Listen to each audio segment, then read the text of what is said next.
Hi, I'm Kier Jr. Spates of the Steve Harvey Morning Show, and also the national ambassador for the SCDAA.org. Yes, that's the Sickle Cell Disease Association of America, which I am also a life member of the sickle cell community because I have sickle cell.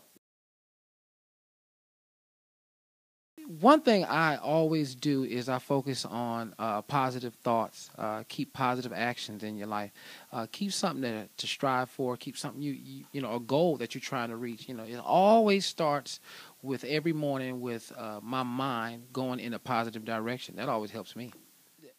One thing about sickle cell, it doesn't get a lot of attention. I think it's time that people really understand what sickle cell is, what it's about, and how it affects your life. Because believe it or not, so many people don't understand that they're walking around and they're carrying the trait, which is like the key to creating a baby or an offspring with sickle cell. And you need to understand that if that happens, then what is going to happen to my child? And that's what this awareness is about, is understanding that you can still have a successful and healthy life even with sickle cell. I think it starts with your attitude and how you go about making yourself available. So, you know what, I'm going to do what it is I set out to do. Because the number one thing that my mother never allowed was for people to tell me what I was able and not able to do with sickle cell. Hey, man, don't ever give up on your dream, though. Don't let them tell you what you can and cannot do. Man, it is endless. They told me I would never play football. They told me I wouldn't live to see 11. They told me I couldn't play basketball. Let me tell you something. I couldn't run track. I did all those and more. I started playing varsity football in the 10th grade.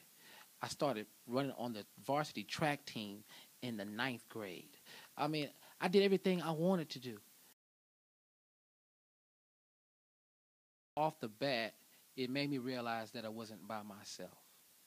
And that's the thing that I had to really understand, because before I had got involved with this organization, I didn't know anybody else with sickle cell.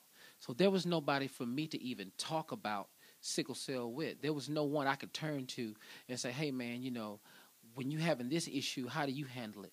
And then, I was going and with all these organizations, I was supporting diabetes because my grandmother had diabetes, and my aunt had breast cancer. You was always at the breast cancer walk.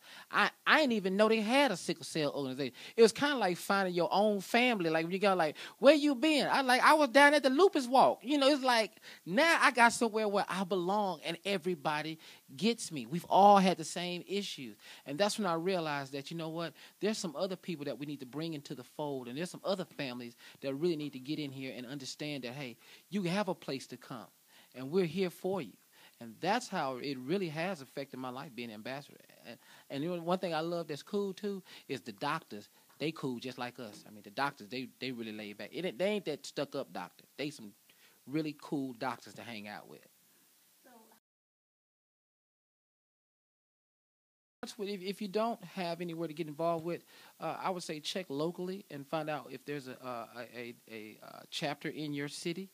But if not, just go to www.scdaa.org and all the information you need to get started. And plus, there's the new Sickle Cell Treatment Act, and we have to get signatures to sign up to get this passed. This is going to be a money that goes towards the research of sickle cell, because funding got cut, and it's really important that we get this out here. It's the Sickle Cell Treatment Act. Just go to www.scdaa.org to learn more. We need you to sign up. The ambassador said so. Go sign up and do it.